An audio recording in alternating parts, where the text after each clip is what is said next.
Hi guys, welcome to revision time. आज मैं ला रही हूँ आप सभी के लिए एसएससी जीडी एग्ज़ाम 2025 के 12 फरवरी को पूछे गए सेकंड शिफ्ट के सारे क्वेश्चंस के एनालिसिस वीडियो।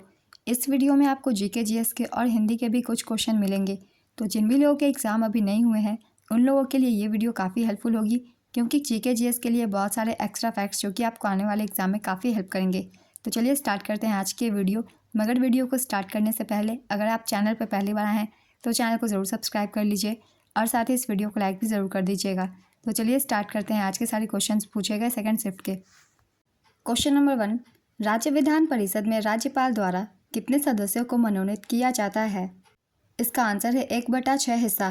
किसी राज्य की विधान परिषद में सदस्यों की कुल संख्या का 1/6 हिस्सा राज्यपाल द्वारा मनोनीत किया जाता है।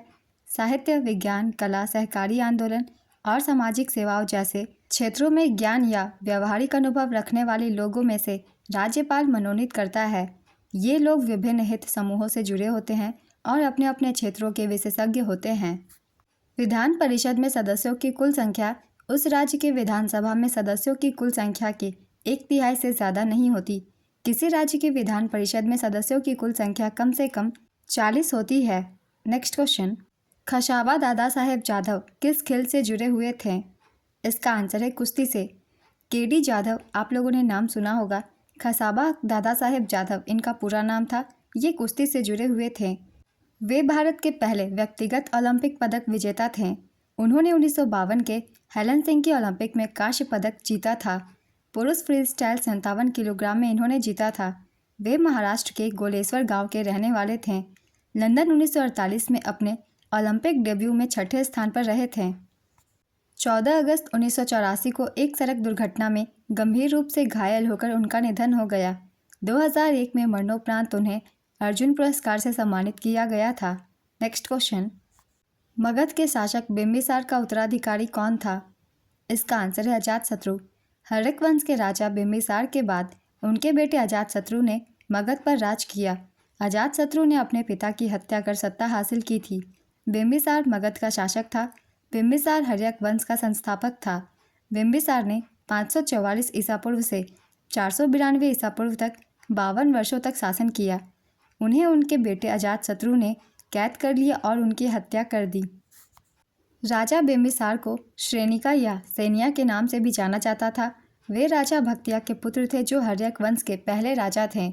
अजातशत्रु को कुनिक के नाम से भी जाना जाता था। अजातशत्रु ने ही पाटलिपुत्र शहर की स्थापना की थी। इस पॉइंट से बहुत सारे क्वेश्चन पूछे जाते हैं, इसलिए इसे भी याद रखिएगा। अगला प्रश्न है, गुड फ्राइडे किस धर्म का प्रमुख त्यौहार है? इसका आंसर है ईसाई धर्म का। गुड फ्राइडे ईसाई धर्म का एक प्रमुख त्यौहार है। इस दिन को शोक दिवस के रूप में मनाया जाता है। यह दिन ईसा मसीह को क्रॉस पर चढ़ाए जाने की याद में मनाया जाता है। गुड फ्राइडे को Holi Friday, black Friday, great Friday के नाम से भी जाना जाता है। इस दिन ईसाई धर्म के लोग चर्च में काले कपड़े पहनकर प्रार्थना करते हैं। इस दिन प्रभु यीशु की पदयात्रा भी निकाली जाती है। इस दिन ईसाई धर्म के लोग अपने पापों के लिए क्षमा मांगते हैं। ईसाई धर्म के लोग इस त्यौहार के लिए 40 दिन पहले ही उपवास और व्रत का पालन करना शुरू कर देते हैं। नेक्स्ट क्वेश्चन, निम्न में से भारत के किस पड़ोसी देश का जनसंख्या घनत्व सबसे कम है? भूटान, नेपाल, पाकिस्तान, बांग्लादेश। इसका आंसर है भूटान। साल 2024 में भूटान का जनसंख्या घनत्व 21 व्यक्ति प्रति वर्ग किलोमीटर था। साल 2022 में भी भूटान का जनसंख्या घनत्व करीब 20.47 व्यक्ति प्रति वर्ग किलोमीटर था। भारत के पड़ोसी देशों में बांग्लादेश का जनसंख्या घनत्व सबसे ज़्यादा है। मंगोलिया दुनिया का सबसे कम जनसंख्या घनत्व वाला देश है। नेक्स्ट क्वेश्चन, वर्ष 2024 के संदर्भ में सुखबीर सिंह संधू क्या है? इसका आंसर है चुनाव आयुक्त। मार्च 2024 में सुखबीर सिंह संधू और ज्ञानेश कुमार को नए चुनाव आयुक्त के रूप में नामित किया गया है। नेक्स्ट क्वेश्चन, मुस्लिम लीग की स्थापना किस घटना के बाद हुई? इसका आंसर है बंगाल विभाजन के बाद। मुस्लिम लीग की स्थापना 1906 ईस्वी में आगा खां, ढाका के नवाब सलीमुल्लाह और नवाब मोहसिन उल मुल्क के नेतृत्व में की गई थी। आगा खां मुस्लिम लीग के पहले अध्यक्ष थे। मोहम्मद अली जिन्ना 1913 में मुस्लिम लीग में शामिल हुए। 1930 में इकबाल ने फ्रंटियर प्रांत बलूचिस्तान, सिंध और कश्मीर के संघ का सुझाव दिया, महासंघ के भीतर एक मुस्लिम राज्य के रूप में। चौधरी रहमत अली ने 1935 ईस्वी में पाकिस्तान, जो कि बाद में पाकिस्तान बना, शब्द का आविष्कार किया। बंगाल विभाजन की घोषणा 16 जुलाई 1905 को की गई थी और यह 16 अक्टूबर 1905 से प्रभावी हुई। 1911 में दिल्ली दरबार में लॉर्ड हार्डिंग द्वितीय द्वारा बंगाल विभाजन को समाप्त कर दिया गया था। साल 1905 में बंगाल के विभाजन के खिलाफ रविंद्रनाथ टैगोर ने रक्षाबंधन को एकता और प्रतिरोध का प्रतीक बनाया था। नेक्स्ट क्वेश्चन, बांग्लादेश का राष्ट्रीय फल क्या है? इसका आंसर है कटहल। चलिए कुछ महत्वपूर्ण देशों के नाम हम जान लेते हैं, इनके राष्ट्रीय फल क्या है। भारत के जो पड़ोसी देश है आप उन पर ज़्यादा फोकस कीजिएगा, उन्हें याद रखिएगा। भारत का राष्ट्रीय फल आम है। पाकिस्तान का भी राष्ट्रीय फल आम ही है। श्रीलंका का राष्ट्रीय फल कटहल है। थाईलैंड का है डुरियन। मलेशिया का भी डुरियन। इंडोनेशिया का भी डुरियन। फिलीपींस का है आम। जापान का तेंदू। टर्की की अंजीर। इटली की भी अंजीर। स्पेन की अनार। फ्रांस की सेब। ब्राज़ील की अनानास। मैक्सिको की एवोकाडो। अमेरिका की ब्लूबेरी।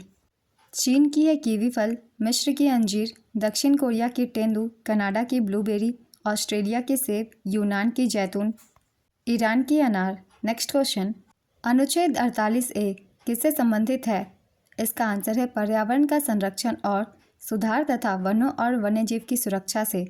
पद्म भूषण 2020 की प्राप्तकर्ता मनोज दास ने किस क्षेत्र में पुरस्कार प्राप्त किया है? इसका आंसर है साहित्य और शिक्षा। उस्ताद राशिद खान किस घराने से संबंधित थे? इसका आंसर है रामपुर सहसवान घराने से। उस्ताद राशिद खान रामपुर सहसवान घराने से ताल्लुक़ रखते थे। वे हिंदुस्तानी शास्त्रीय संगीत के गायक थे। उन्हें 2006 में पद्मश्री और संगीत नाटक अकादमी पुरस्कार से सम्मानित किया गया था।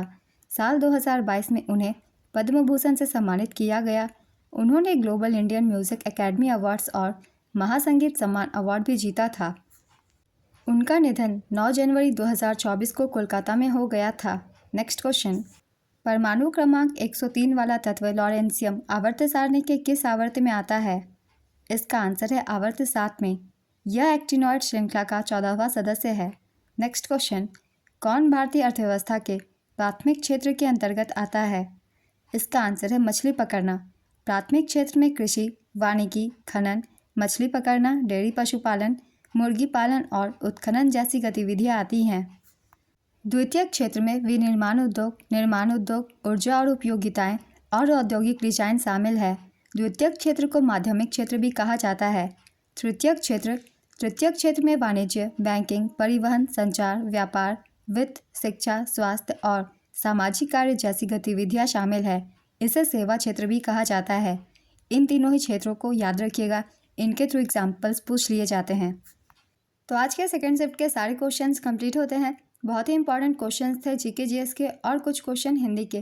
तो अगर आप सभी को ये वीडियो हेल्पफुल लग रही हो तो इसे लाइक ज़रूर कर दीजिएगा और इस तरीके की एनालिसिस वीडियो के लिए चैनल भी ज़रूर सब्सक्राइब कर लीजिए। इस तरीके की एनालिसिस वीडियो आपको आने वाले हर एग्जाम्स के लिए भी मिलते रहेंगे, वो भी आपके बहुत कम समय में। तो फिर मिलते हैं अगली वीडियो के साथ। आप सभी को आने वाले एग्जाम्स के लिए ऑल द बेस्ट।